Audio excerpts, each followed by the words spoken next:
Hello बच्चों, let's see this question. The question says discuss the mode of digestion of protein in small intestine of men. So here हमें क्या बताना है? Mode of digestion of protein बताना है main के small intestine के अंदर. तो बेसिकली की कॉन्सेप्ट यहाँ पर क्या है? की कॉन्सेप्ट यहाँ पर यूज हो रहा है, दैट इज प्रोटीन डाइजेशन इन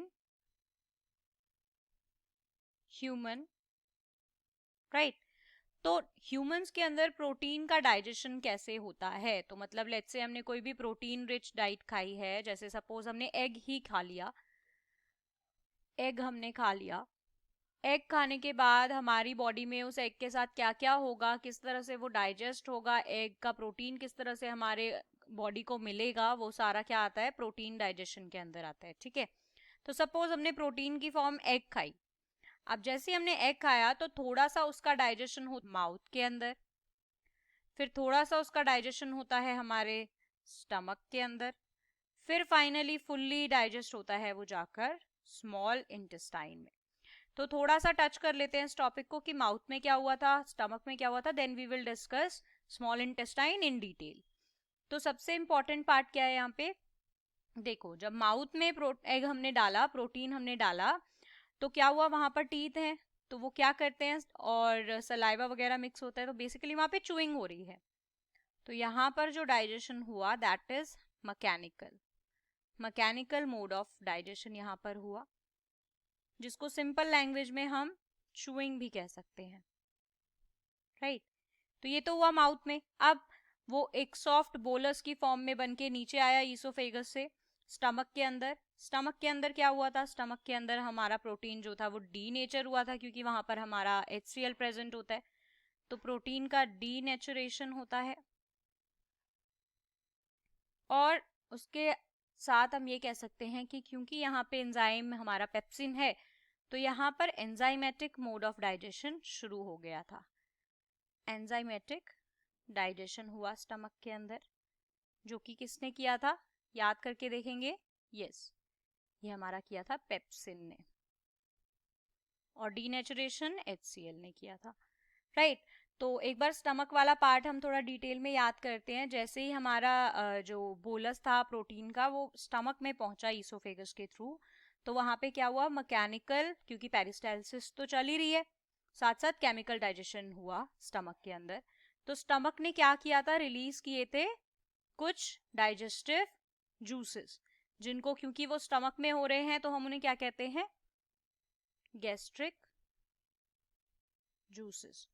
कौन कौन से गैस्ट्रिक जूसेस थे? एक हमारा था HCl, जिसने क्या किया? डीनेचर कर दिया. दूसरा हमारा था पेप्सिन, जो कि इनएक्टिव फॉर्म में होता है, बाद में एक्टिव होता है वो. और ये एंजाइम जो पेप्सिन है, ये क्या करता है? केमिकल डाइजेशन शुरू करता है प्रोटीन का. साथ साथ हमारा पेरिस्टालसिस तो हो ही रहा है पूरे डाइजेस्टिव ट्रैक्ट के अंदर, राइट. पेरिस्टालसिस क्या है? मूवमेंट है स्टमक की, कॉन्ट्रैक्शंस है पावरफुल, जो कि पार्शियली डाइजेस्टेड प्रोटीन को चर्न करते हैं और एक मोर यूनिफॉर्म मिक्सचर बनाते हैं उसको, जिसको हम कहते हैं काइम, राइट. तो ये चीजें हो गई. अब ये हमारा जो काइम है, क्योंकि यहाँ पर HCl था, उसने क्या किया? प्रोटीन को डीनेचर किया था. जैसे अगर डायग्राम की हेल्प से मैं आपको बताना चाहूँ, तो सपोज HCl ने क्या किया? पहले हमारा जो प्रोटीन था वो किस तरह का था? वो कुछ ऐसा था, इस तरह से था. तो ये क्या है? इंटैक्ट प्रोटीन है जो कि फोल्डेड है, राइट.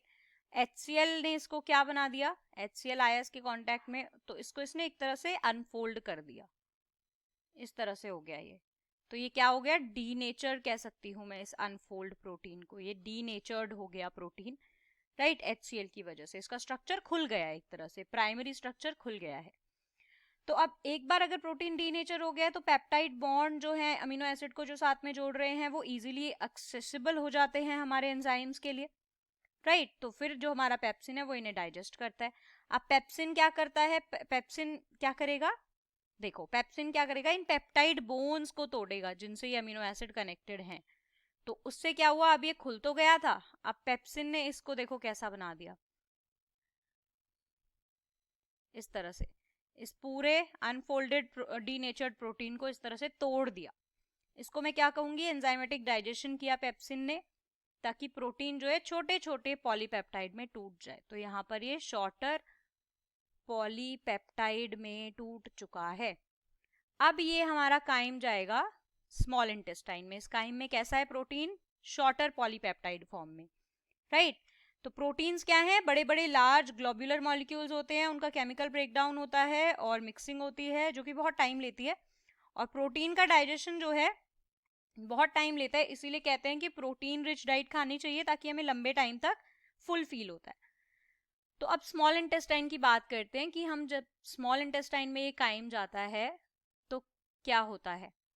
स्मॉल इंटेस्टाइन के अंदर आ गया हमारा crime, right.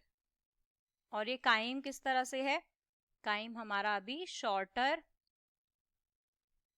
Poly peptide form में है, जो भी मैंने डायग्राम आपको दिखाया था। आ गया ये। अब इसके साथ क्या होगा, स्टमक से ये आ गया स्मॉल इंटेस्टाइन में। यहाँ पर ज्यादातर जो प्रोटीन डाइजेशन है वो स्मॉल इंटेस्टाइन में ही होता है।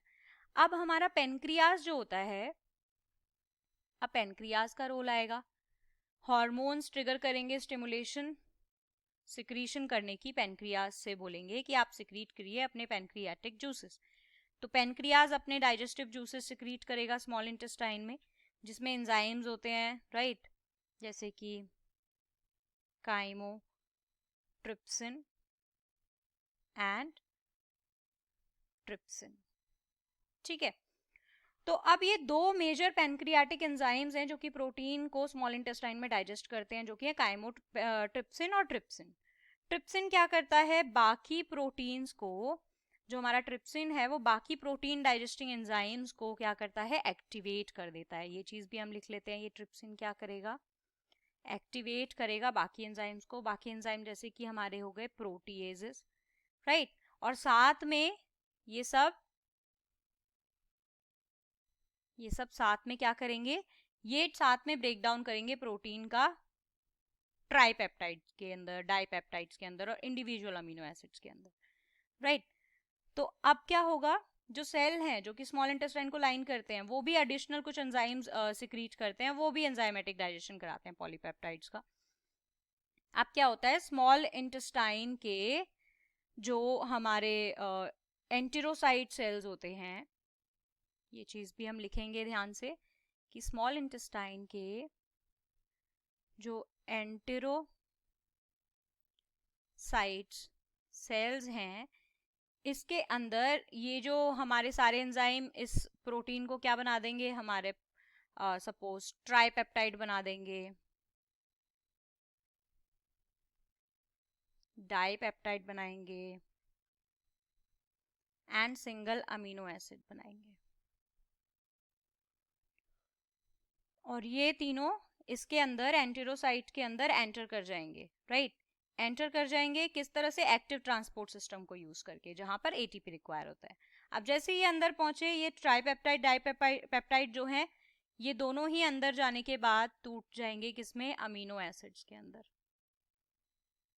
अमीनो एसिड, ये तो गया ही अमीनो एसिड की फॉर्म में था, ये दोनों टूट जाएंगे अमीनो एसिड्स के फॉर्म में। अब ये अमीनो एसिड क्या करेगा, ये अब्सॉर्ब होगा हमारे ब्लड में, ब्लड स्ट्रीम में, ठीक है। और डिफरेंट डिफरेंट टाइप के ट्रांसपोर्ट सिस्टम होते हैं जो कि डिफरेंट टाइप के कह सकते हैं अमीनो एसिड को अकोमोडेट करते हैं, राइट। तो ये सारी बातें क्लियर है, हमने किस तरह से देखा डाइजेशन हुआ प्रोटीन का, तो किस तरह से हुआ यहाँ पर, ये तीनों एंजाइम्स आते हैं स्मॉल इंटेस्टाइन में। पेप्सिन हमारा स्टमक में था, कीमोट्रिप्सिन और हमारा ट्रिप्सिन, प्रोटीएजेस, ये तीनों क्या करते हैं, इन शॉर्टर शॉर्टर पॉलीपेप्टाइड्स को ट्राइपेप्टाइड डाइपेप्टाइड अमीनो एसिड में तोड़ते हैं। और जो फिर भी ये दोनों, मतलब कुछ तो अमीनो एसिड में बदल गए डायरेक्ट, ये दोनों बचते हैं कि अमीनो एसिड में नहीं टूटे हैं, तो इनको एंटेरोसाइट्स में डाला जाता है, वहां पर ये कन्वर्ट हो जाते हैं अमीनो एसिड्स के फॉर्म में, फिर ये अब्सॉर्ब हो जाते हैं ब्लड के अंदर एक्टिव ट्रांसपोर्ट से। तो ये बातें क्लियर हैं। तो इसके अकॉर्डिंग इस तरह से हमारा प्रोटीन डाइजेस्ट होता है हमारे स्मॉल इंटेस्टाइन में। So I hope you understood it well. Best of luck. Thank you.